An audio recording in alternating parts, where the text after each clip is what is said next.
Hello everyone, I welcome you to the channel it's awesome learning. आज हम करने वाले हैं evaluating language comprehension and proficiency. It means आप किस तरीके से बच्चे को इवैल्यूएट करेंगे जो भी उसने स्किल्स सीखे हैं, speaking, listening, reading and writing.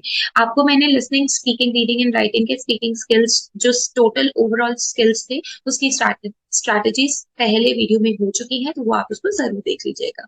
So listening evaluation, आप किस तरीके से बच्चे की लिसनिंग इवैल्यूएशन करेंगे? आप मल्टीपल चॉइस क्वेश्चंस करा सकते हैं। इससे क्या होगा, आपने जो भी कंटेंट बच्चे को पढ़ाया होगा उससे जो ओवरऑल डिटेल्स है, ओवरऑल मेन आइडिया है, वो पता लगेगा। ऑडियो रिकॉर्डिंग्स से बच्चा क्या हो सकता है, आपने बच्चे को रिकॉर्डिंग सुनाई और रिकॉर्डिंग्स के बाद आपने उससे कुछ क्वेश्चंस पूछ लिए। इस तरीके से आप उसका लिसनिंग स्किल चेक कर सकते हैं। छोटी कन्वर्सेशन करवाइए, ठीक है? तो जब कोई किसी के साथ कन्वर्सेट कर रहा है तो वो उसकी बात को अच्छे से सुन रहा है या नहीं सुन रहा है, इस तरीके से आप लिसनिंग इवैल्यूएशन करा सकते हैं। लिसनिंग कॉम्प्रीहेंशन में क्या हो सकता है, आप एक बच्चे को पैराग्राफ रीड करिए। वो पैराग्राफ बच्चे के पास नहीं होना चाहिए, उनके सामने एक पैराग्राफ को रीड करिए, राइट? और उसके बाद उनको एक क्वेश्चन पेपर दे दीजिए जिसमें उस पैराग्राफ के रिलेटेड क्वेश्चन होंगे, like fill in the blanks, answering question. तो उस तरीके से आप लिसनिंग इवैल्यूएशन बच्चे की करा सकते हैं। सेकंड रहेगा हमारा स्पीकिंग इवैल्यूएशन।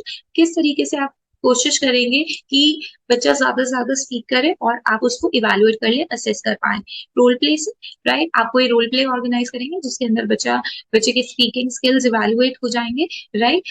उसके बाद ओरल प्रेजेंटेशन के अंदर कोई भी आप टॉपिक दे सकते हैं बच्चे को बोलने के लिए कि आपको इस टॉपिक पे बोलना है, आप इस टॉपिक पे बोलिए, राइट? इस तरीके से बच्चे का एक्सप्रेशन ऑफ आइडियाज भी क्लियर होगा। कॉन्वर्जेशन एंड डिस्कशन, आप 2 या 4 बच्चों को ग्रुप बना के किसी एक टॉपिक पे कन्वर्सेट करने के लिए या डिस्कशन करने के लिए या आइडियाज शेयर करने के लिए भी बोल सकते हैं। तो इस तरीके से आप स्पीकिंग और लिसनिंग इवैल्यूएशन कर सकते हैं। अब आता है रीडिंग इवैल्यूएशन। रीडिंग इवैल्यूएशन के लिए आप बच्चे को कॉम्प्रिहेंशन पैसेज दे सकते हैं रीड करने के लिए, राइट? उसके साथ साथ वोकैबुलरी रीड करने के लिए दे सकते हैं। एमसीक्यूज और शॉर्ट आंसर क्वेश्चंस जो रहेंगे आपके, वो भी आप उसके साथ डाल सकते हैं कि साइड बाय साइड उनकी रीडिंग इवैल्यूएशन तो होगी होगी, बट रीड करने के बाद उन्होंने जितना समझा वो उसको राइटिंग के अंदर भी एक तरीके से इवैल्यूएट हो जाएगा। क्लोज पैसेजेस क्या होते हैं ना, बेसिकली आपने एक सेंटेंस दे दिया, उस सेंटेंसेस में आपने डैश डैश डैश लगा दिया, तो बच्चा उस डैश को फिल करेगा। किस तरीके से, जो भी आपने पैराग्राफ दिया होगा पहले वो पैराग्राफ रीड करेगा और उसके बाद उसमें जो डैश होंगे उनको फिल करेगा। उसे क्लोज पैसेजेस बोलते हैं।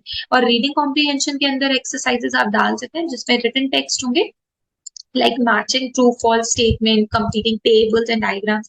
इसमें आप बोलेंगे कि रीडिंग क्या है। सो बेसिकली जब आप रीड कराएंगे बच्चे को तो बच्चे ने कितना कॉम्प्रीहेंड किया, कौन कितना समझा, उसके बाद आप उसकी एक्सरसाइज करवा सकते हैं, क्योंकि पहले रीड कराएंगे उसके बाद ही आप उसका टेस्ट लेंगे, राइट? तभी आपको जज कर पाएंगे कि बच्चे ने कितना लर्न किया या नहीं किया। बेसिकली आप जज नहीं करेंगे, ये असेस करेंगे कि कहाँ इंप्रूवमेंट की जरूरत है और कहाँ बच्चा अच्छा कर रहा है। नेक्स्ट है, which is the last one, writing evaluation.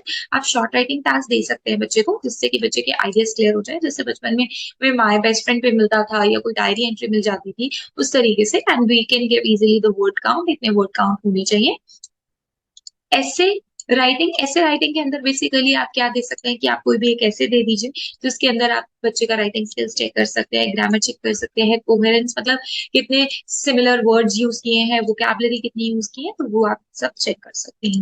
Application of grammar, grammar का किस तरीके से यूज किया है, सिमेंटिक्स और सिंटेक्स क्लियर है या नहीं है, यानी arrangement of words according to the grammar and the meaning, that is the semantics and syntax, वो है या नहीं है। सो आई होप आपको ये चारों चीजें क्लियर हुई कि लिसनिंग इवैल्यूएशन में हम क्या क्या कराते हैं। स्पीकिंग में रोल प्ले वगैरह करा सकते हैं, ओरल प्रेजेंटेशन। रीडिंग के अंदर comprehension passages, close passages. And writing में ऐसे राइटिंग और ग्रामर का यूज दे सकते हैं, कुछ सेंटेंस बनाने के लिए दे सकते हैं। सो इस तरीके से हम इवैल्यूएशन कर सकते हैं। So if you want the notes, the written notes, then you can mail on this ID, learnerdipali13@gmail.com. Thank you so much for watching. If you really like it, please hit this like button and subscribe the channel.